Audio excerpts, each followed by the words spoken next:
Welcome to our episode of Bargain Saturdays, and this week I decided to take a look at Thomas and the Magic Railroad, starring Peter Fonda, along with some others, like Alec Baldwin. And yes, I realize it's not seasonally appropriate. I mean, I got the Halloween Pikachus up there, I got the orange lights back there, I got the pumpkin lights over here, and we're going to be talking about a non-scary movie with Thomas and the Magic Railroad. I mean, come on, the villain's not even scary. He's a laughing stock. I'm just like, well, I felt like taking a look at it to remind myself of when my youngest brother, was a kid again, because he was really big into Thomas. I mean, I had a soft spot for, Thomas and Friends as well when I was, younger, but my youngest brother, had like a faceplate around his light switch that was Thomas, and had hundreds of dollars of Thomas the Tank Engine toys, which had some official track pieces and some track pieces that were from more generic train sets, to get some pieces to expand out the railroad, for less money. And of course, he'd usually bug me and my younger brother to assemble the tracks for him because, that was too much work for him usually. So we'd be the ones that have to assemble stuff on his table to include, like the mountain and going through it and all that jazz.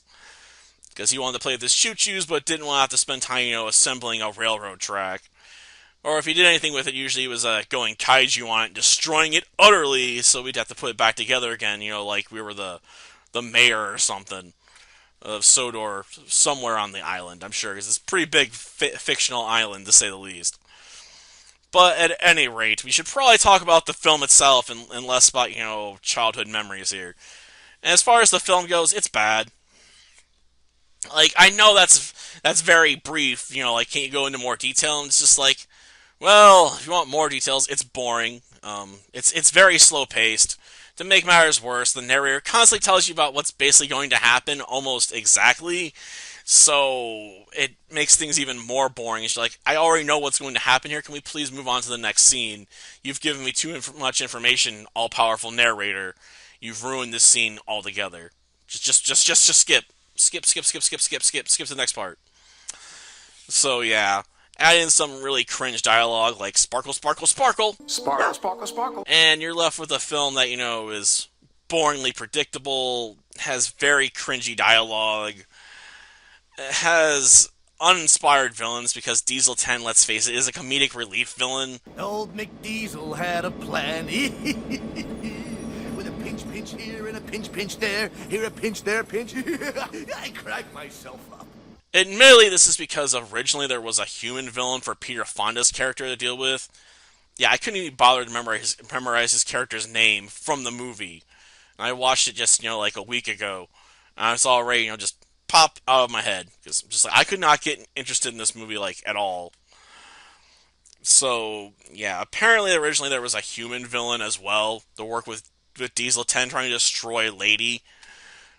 But he was considered so scary in front by test audiences that parents were complaining so much that the filmmakers went back and completely cut him out of the plot, which is part of the reason why the human parts of the story just feel so disjointed from the Sodor parts at times, because there's entire plot elements that have just been cut on the cutting room floor. Just they're just gone. So there's just all this connective tissue that just isn't there anymore. So yeah, this film it's awful. I mean, I guess that's not much of a surprise. I mean, if you know anything about this franchise, you realize this film basically derailed the entire series for a bit. It was just that bad that it caused that much damage. The franchise as a whole, that it basically had to go, in sleep mode for a bit. Like, they did eventually release more animated films, focusing on the trains and not having, the Americanized added bits to the Thomas the Tank Engine franchise in there.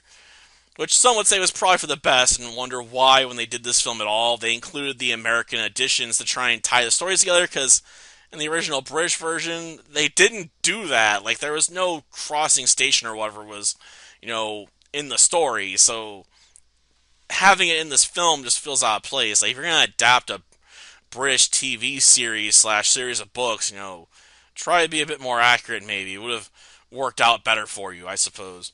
Plus, then they could have made it maybe all animated or just stuck to the models and stuff and just stayed on the island of Sodor the entire time. Like, you can tell all kinds of interesting stories with these tank engines. At least if you got the patience to work out a good story. But yeah, Diesel 10 is just the absolute worst villain, I swear. Ugh, like, he can't even control part of his own anatomy, which results in a villain that's even more laughable. It's just like, how was he ever a threat to Lady, the magic, tank engine to begin with? Like, how did he manage to chase her off the tracks successfully? I have to assume the human villain character was the only reason Diesel 10 got anywhere with his plans, because he must have been the one telling him what to do the entire time. And as soon as they cut him out of the plot, Diesel 10 was left to be his own villain, and he couldn't carry the weight.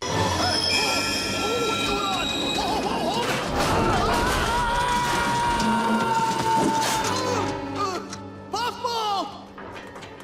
T-Bot! So, yeah, this film is bad. I know I keep going back to that. I don't write scripts for these, but yeah. Like, please tell me some of the other animated films are better. Like, I haven't watched them, but I hope they're better, at least, than this was. I assume they have to be, considering they've made so many. Though, maybe since they're animated, they're more likely to end up in front of, an appropriate demographic than this one was, being released, like, what was it, in theaters and stuff, too. Oof. Till next time, then. See ya. You're not clever enough to stop me. Oh, yes, I am. No, you're not. What is that? That's right. It's sugar, Diesel. And if I throw this in your tank, it'll seize you up for good. Make the most of tonight, Twinkle Toes, because you won't like tomorrow.